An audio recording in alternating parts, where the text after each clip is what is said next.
이현주 본부장님께 질문을 드리고 싶은데요. 크게 두 가지가 있는데 첫 번째는 요즘 사실 많이 자동화 됐다고 하고 사람들도 예전보다는 좀 적게 찾는 추세로 알고 있는데 그런 거 관련해서 HR의 미래를 어떻게 생각하시는지 첫 번째 질문 드리고 싶고요.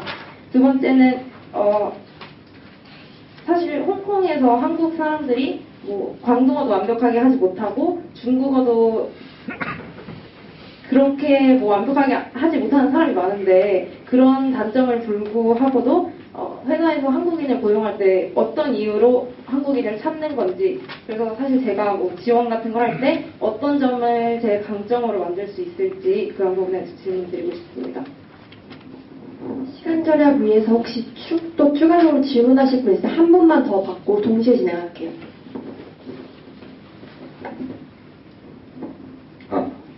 저도 이현주 본부장님께 질문을 드리고 싶은데 저는 원래 마케팅이나 HR 쪽에 관심이 많았었는데 2학년 끝나고 한 인턴이 그거와 전혀 관련 없는 전략기획 쪽 인턴이었는데 만약에 그렇게 관련이 없는 인턴 쪽을 하고 그리고 제 학과가 컨템포러리 차이나 스터디스인데 이런 학과나 아니면은 인턴 경험 같은 것들이 나중에 HR이나 마케팅 그리고 PR 쪽으로 지원을 했을 때 어드밴티지가 저는 안 된다고 생각을 하는데 HR 담당자분으로서 어떻게 생각을 하시는지 의견을 들어보고 싶습니다. 네, 좋은 질문 감사하고요. 수험사람들처럼 요거를 시작을 해볼게요. 좋은 질문 감사합니다라는 멘트로. 첫 번째로 말씀을 하셔서 HR의 미래가 어떠냐라는 질문이시잖아요. 아주 극단적으로 얘기를 하면 HR이 필요 없어질 수도 있어요. 아주 극단적으로 얘기를 하면 기업에서. 왜냐하면 AI 이런 게 발달해서 앞으로는 뭐 예를 들어 저희 회사도 최근에 이제 프로젝트를 론치를 했는데 저희 회사 13만 7천 명의 직원이 있는데 이제 업무를 옮기고 싶잖아요. 저도 마케팅 하다가 인사부로 옮겼고 나 이제 3년 정도 일을 했으니 사실 다른 거 해보고 싶은데 어떤 거 일자리 우리 사내의 일자리 어떤 게 있을까 이런 거를 이제 알기가 어려우니까 너무 회사가 커서 알기가 어려우니까 저희가 이제 플랫폼을 저희가 론치를 최근에 했거든요. 그래서 AI가 추천을 해주는 거예요. 너네 경력이 이런 경력이 있으니 그리고 현재 포지션이 이러니 현재 요 자리 어때? 근데 얘가 이런 식으로 계속 추천을 해주는 그런 플랫폼을 만들었어요. 인사부가 없어지는 거죠. 왜냐면 그 전에는 그런 업무를 회사에 있는 어떤 그 탤런트 매니저라는 사람이 이 사람은 요런 장점이 있고 이런 스킬이 있으니 알고 있다가 딱 좋은 그런 적당한 기회가 났을 때 어떠세요? 이런 기회가 났는데 괜찮을 것 같지 않나요? 이제 이런 식으로 인사부가 그런 업무도 했었는데 물론 이거 말고 다른 것도 많이 있죠. 한 가지 예를 들자면 아주 극단적으로 얘기를 하면 그래서 과연 미래에는 인사부가 필요하냐? AI도 있고 챗봇도 있고 그리고 또 말씀하신 대로 자동화도 될 거고 지금 밀레니얼 다음에 젠지를 우리가 이해를 해야 된다. 젠지는 밀레니얼 여러분이죠. 밀레니얼과 또 굉장히 다른 세대다. 그래서 젠지가 회사에 다 밀려들고 있는데 우리가 젠지를 제대로 이해하고 있냐. 이런 화두가 굉장히 인사부에 많은데 그 다음에 젠지 다음에 누구냐. 그럼 그 다음에 이분들이 여러분들이 높은 사람들이 되고 젊은 사람들이 되면 그 다음 세대는 누구를 이해해야 하나요? 그러면 그 다음 세대는 로봇이라는 말도 있어요. 젠지 다음에는 로봇이다. 우리가 로봇을 직원으로 어떻게 관리를 해야 되는지 이해를 해야 된다. 막 이런 말도 있어요. 그런 것들을 조합을 해보면 말씀하신 대로 인사부 필요 없는 거 아니야? 이렇게 되실 수도 있지만 그렇지 않고 오히려 그것 때문에 더 중요해진다고 생각을 하시면 될 것 같아요. 그렇기 때문에 그리고 결정적으로 또 인구가 줄어들고 있고 그래서 그 다음에 모든 회사들의 공통적인 현재 문제가 그리고 그 고령화예요. 인구의 고령화. 다 회사 내에 젊은 사람은 별로 없고 이제 저처럼 X세대 아니면은 막 베이비 부머 이런 분들이 훨씬 더 많고 그런데 미래를 책임지려면 젊은 피가 있어야 되는데 어떻게 이제 모수가 점점 작아지고 있는 거잖아요. 그래서 모수가 작아지고 있기 때문에 아까 말씀드린 것처럼 그런 탤런트 워라는 말도 생겨났고 그래서 인재의 중요성이 과거보다 어떻게 보면 더 중요해지고 있는 것 같아요. 그래서 그리고 옛날에는 한 번 들어가면 평생 직장이니까 잘 안 그만뒀잖아요. 계속 다녔잖아요. 그렇지만 요즘은 그런 게 어딨어요. 좀 다니다가 뭐 좀 다른 거 해보고 싶은데 하면은 다른 회사로 옮길 거고. 그래서 직원들을 좋은 인재를 리테인을 하는 게 굉장히 어려워졌기 때문에 앞으로 오히려 더 중요해진다고 생각을 하고요. 하지만 테크놀로지는 계속 발전을 하겠죠. 그래서 이제 굉장히 트랜잭셔널한 일들은 AI나 자동화가 많이 대체를 하게 될 거예요. 뭐 페이롤이라든지 이미 많이 대체가 됐고요. 그 단순직은 다 대체가 되겠지만 전략을 짜는 면이라든지 직원들을 어떻게 하면 로열티를 높이고 더 우리 회사에 계속 남아있게 만드냐, 우리 회사에 들어오게 만드냐 이런 부분에서는 더 중요성이 커질 것 같습니다. 그 다음에 두 번째로 한국인, 홍콩 내에서 한국인. 약간 어떤 회사냐에 따라 다를 것 같아요. 그 회사가 홍콩 회사를 말을 하는 건지 아니면은 약간 저희 회사처럼 다국적 기업을 얘기를 하는 건지에 따라 다를 것 같아요. 예를 들어서 저는 계속 다국적 기업을 다녔기 때문에 다국적 기업의 입장을 조금 더 잘 알거든요. 로컬 기업보다는. 다국적 기업의 입장에서 보면 국적은 그렇게 중요하지 않아요. 내가 한국 사람이라서 이런 장점이 있고 내가 한국 사람이라서 이런 단점이 있다라는 건 사실 별로 고려 요소가 되지 않고 그냥 개인으로서 나라는 한 존재가 어떤 장점이 있고 어떤 포텐셜이 있고 어떤 컨트리뷰션을 할 수 있는지를 보여주는 게 더 중요할 것 같고요.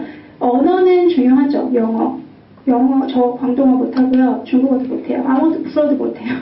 영어도 한국에서 배운 영어예요. 하지만 하여튼 뭐 영어 공부는 지금도 한다고 열심히 하려고 노력을 하고 있고요. 그래서 영어는 기본적으로 잘 하실 수 있어야 되고, 그리고 중국계 기업을 가시려면 중국어도 당연히 하셔야죠. 중국계 기업은. 중국계 기업이나 홍콩계 기업은 한국인으로서의 한국인이기 때문에 찾는 포지션들이 있을 것 같아요. 한국의 우리 또 대기업들이 많이 세계 곳곳에 나와 있잖아요. 그 한국 기업들의 큰 화두는 또 밖으로 나가야 되니까 밖에 나가 있는 그런 다른 나라의 기업들이 한국 기업과 일하기 위해서 또는 한국 시장에 들어가기 위해서 한국인이 필요한 그런 포지션들이 있겠죠. 그런 거는 뭐 어필을 내가 한국 시장도 알고 뭐 한국말도 하고 중국어도 하고 영어도 하고 뭐 이런 걸 어필하실 수 있겠지만 이제 앞으로 큰 그림을 봤을 때는 로컬 기업들도 아무튼 그 MNC들의 굉장히 다이버시티와 인클루전에 대한 그런 강한 드라이브가 결국 로컬 기업들까지 내려온다고 봤을 때 장기적으로 봤을 때는 그런 부분보다는 내가 학교를 어디 나왔고 뭐 한국 사람이고 뭐 이런 것보다는 아무튼 내 한 개인의 그런 컨트리뷰션을 더 셀링을 하실 수 있으면 될 것 같아요. 그런 부분을 하실 수 있으면. 그다음에 제가 홍콩에서 일을 하고 있는 다른 이제 그 워킹맘들을 봤을 때도 그 워킹맘들이 결국은 뭐 한국인이라서 여기서 현지 채용을 하셨고 이런 게 아니라 그냥 그분의 어떤 역량과 그분의 스킬, 그분의 리더십 때문에 채용이 된 거지 한국인이라서 더 어드밴티지를 갖고 채용이 되신 분은 정말 소수인 것 같아요. 네. 그 다음에 세 번째 질문은 굉장히 좋은 질문인데요. 아까 말씀드렸던 것처럼 우리가 흔히 얘기하는 스펙, 그러니까 뭐 그 코딩 스킬이나 법무부에서 일을 해야 되는 법학 지식이나 뭐 어카운트 스킬이나 이런 기본적인 건 일단 다 물론 있어야 되는 거지만 캐디데이트들이 다 그런 어느 정도 스킬이 다 있다고 가정. 그리고 이제 마케팅이나 인사부 같은 경우는 사실 그런 하드 스킬이 아니잖아요. 하드 스킬이 아니고 소프트 스킬이 훨씬 더 중요한 그런 부서들이기 때문에 소프트 스킬이 훨씬 더 중요한 부서 같은 경우에는 그런 스펙은 덜 중요한 것 같아요. 덜 중요하고 과거에 내 인턴십이 어땠고 뭐 이야기를 잘 만들 수 있으면 좋겠으니까 결국은 스토리텔링인 것 같아요. 내 스펙이 뭐 연결이 됐다 안 됐다 보다 연결이 안 됐어도 스토리를 이어가실 수 있으면 돼요. 예를 들어서 저 같은 경우도 영업지사를 한 거는 제가 맞고, 예를 들어서 제가 마케팅 하다가 영업지사를 했는데, 영업지사를 했다는 제가 영업 스킬을 익혀서 제 업무에 도움이 됩니다. 이거보다는 영업 1년 했는데 얼마나 배웠겠어요. 제가 1년 동안 별로 배운 거 많지 않거든요. 그리고 그거보다는 제가 최초의 여성 지사장으로 저보다 나이가 많은 남성들과 부대끼면서 그리고 제 동료들은 전부 40대, 50대 아저씨였는데 30대 초반의 젊은 여자가 지사장이라는 약간은 유니크한 그런 일을 하면서 어떤 리더십 스킬을 배웠고 어떤 인터퍼스널 스킬을 익혔고 어떤 챌린지를 어떻게 극복했는지 예를 들면 이런 스토리는 제가 뭐 어떤 포지션을 지원하든지 간에 다 엮어서 얘기를 할 수 있는 스토리거든요. 그래서 전에 하셨던 인턴십 업무가 전략이었어요. 그럼 전략적인 내가 그 전략 인턴십을 하면서 어떤 부분을 배웠고 그 배운 걸 어떻게 이제 그 회사에 컨트리뷰션을 하는데 이용할 수 있는지 내가 굉장히 전략적인 사고는 그리고 어느 회사나 어느 부서나 다 필요한 거기 때문에 충분히 엮을 수 있는 그런 고리가 될 것 같아요. 그래서 막 이렇게 스펙에 너무 막 이렇게 집중하시기보다는 내 인생 스토리가 뭐냐, 내 퍼스널 그 스토리텔링도 막 요즘에 중요하다고 하는 게 너무 많죠. 스토리텔링.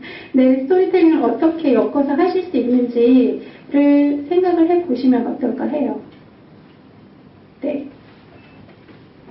저도 그 방금 인턴십 관련해서 해주셨던 질문 같은 경우에는 어떤 전공을 하는 학생이든 다 공통으로 물어보는 질문이거든요. 내 전공하고 내가 했던 인턴십이 내가 가려는 방향이랑 맞지 않았다. 내지는 인턴십을 아직 못했는데 어떻게 해야 되나 이런 질문을 많이 해주시는데 인턴십을 내가 가고 싶은 분야에 맞춰서 하고 그 전공도 정하면 물론 베스트죠. 그런데 아까 본부장님도 말씀 주셨고 저도 그렇듯이 일을 하면서 내 전공을 찾아가는 사람들도 있고 여러분들은 그 전에 일하기 전에 인턴십을 통해서 내가 할 수 있는 하고 싶은 일을 찾아갈 수 있다고 생각이 들거든요. 그리고 또 인턴십 같은 경우에는 일을 하는 것도 중요하지만 내가 비즈니스 센스를 또 키울 수 있는 굉장히 중요한 기회라고 생각을 해요. 그래서 내가 지금 가고 싶은 분야의 인턴십을 내가 꼭 하지 않았다고 해서 그게 나의 마이너스 포인트가 되지 않을까라고 좌절하기보다 그 일을 통해서 난 무엇을 배웠고 그걸 통해서 이 회사에 어떻게 이제 기여를 하겠다라고 어필을 할 수 있는 게 조금 더 멋있게 포장을 할 수 있는 자세가 조금 더 중요하다고 말씀드리고 싶습니다. 혹시 또 추가적으로 질문 하나만 더 받을게요. 마지막으로.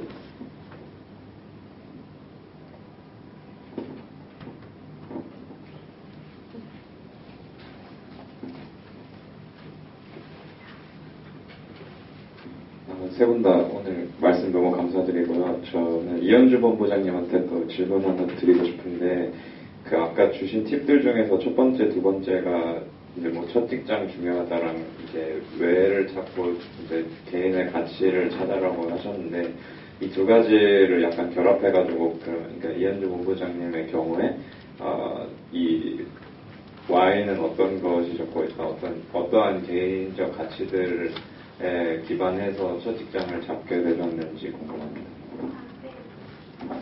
저는 제 이제 링크인을 하시는 분들은 이제 커넥션을 하시면 아시게 되겠지만 처음에 다녔던 회사가 BAT라는 그 영국계 담배 회사였어요. 전hin. 그래서 외국계 담배 회사 중에 한국에서 이제 넘버원을 하는 회사였고 두 번째 회사는 펩시였어요. 펩시를 다녔고 그다음에 이제 세 번째가 슈나더 일렉트릭인데 제가 아까 말씀드린 것처럼 제가 애들을 키우면서 애들이 회사를 왜 다녀? 도대체 이야기를 정말 많이 들었어요. 우리 애들한테 내 친구들 다 엄마 집에 가면 다 엄마들 있다. 엄마도 집에 있으면 안 돼? 왜 일을 해야 돼? 그래서 그것 때문에 저도 트리거가 돼서 생각을 해보니까 결국은 저의 Y는 제가 이 세상에 태어나서 한 번 사는데 물론 이제 제 퍼스널 라이프는 욜로 열심히 놀아야 되지만 제 커리어는 좀 그냥 뭔가 이 세상에 컨트리뷰션을 하고 싶다. 작은 거라도.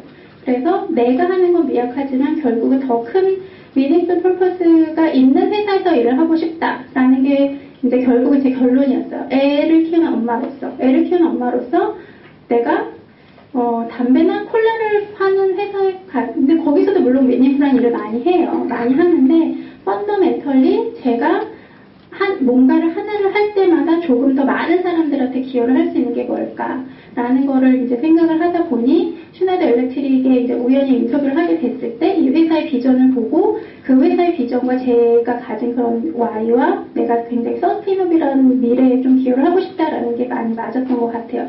물론 NGO도 있죠. NGO에 가서도 그런 거 할 수 있지만 이제 NGO에서는 뭐 경제 생활을 하는 않아요. 일단은 제가 나이가 들면 그쪽으로 갈 수도 있겠지만 이제 슈나이더 일렉트릭에서는 제가 하던 마케팅 업무와 인사부 뭐 이렇게 새로운 아직은 인사부는 하기 전이지만 제가 하던 마케팅을 계속 함으로써 제 제품을 팔 때마다 슈나이더 일렉트릭의 제품을 하나씩 팔 때마다 지구가 좀 더 서스테이너블해지고 내 아이들이 조금 더 좋은 세상을 살 수 있는데 내가 기여를 하고 있다라는 그런 게 굉장히 저한테는 제가 일을 하는데 큰 원동력이 되고 있어요. 현재 이제 어려운 일이 있을 때도 회사에서 뭐 이렇게 아까 말씀드린 것처럼 삽질을 해야 되는 경우에도 이 삽질을 통해서 제 아이들이 좀 더 이제 좋은 세상에 살 수 있다면 미세먼지가 없는 그런 데 살 수 있다면 그런 생각으로 가고 있고요. 그래서 이제 인터뷰를 했을 때도 다른 회사들과 이제 인터뷰를 했을 때도 인터뷰를 하다 보면 저도 이제 질문을 하죠. 이런 경우에 이 회사는 어떻게 하시나요? 예를 들어 어떤 갈등 상황이 있는 경우라든지 뭐 이 회사는 그러면 그거에 대해서 어떻게 대처를 하시나요? 뭐 이런 걸 들어봤을 때 이 회사가 결국 컬처가 나랑은 좀 안 맞을 것 같다. 굉장히 이 회사의 컬처는 뭐 소위 말하는 예를 들면 되게 위계 질서가 있고 뭐 탑다운이고 뭐 약간 이런 까라면 까 이제 소리 말하는 그런 거는 나랑은 안 맞을 것 같다. 그러면 저도 이제 접고 그런 것들이 좀 인터뷰를 하면서 도움이 되었던 것 같아요. 네, 그러면 오늘 Q&A 세션 이제 종료하고요. 혹시 추가적으로 더 궁금하신 사항 있으면 두 분도 다 링크드인에서 찾아보실 수 있으니까 언제든지 커넥트 신청해주시면 받아주시길 부탁드립니다. 감사합니다.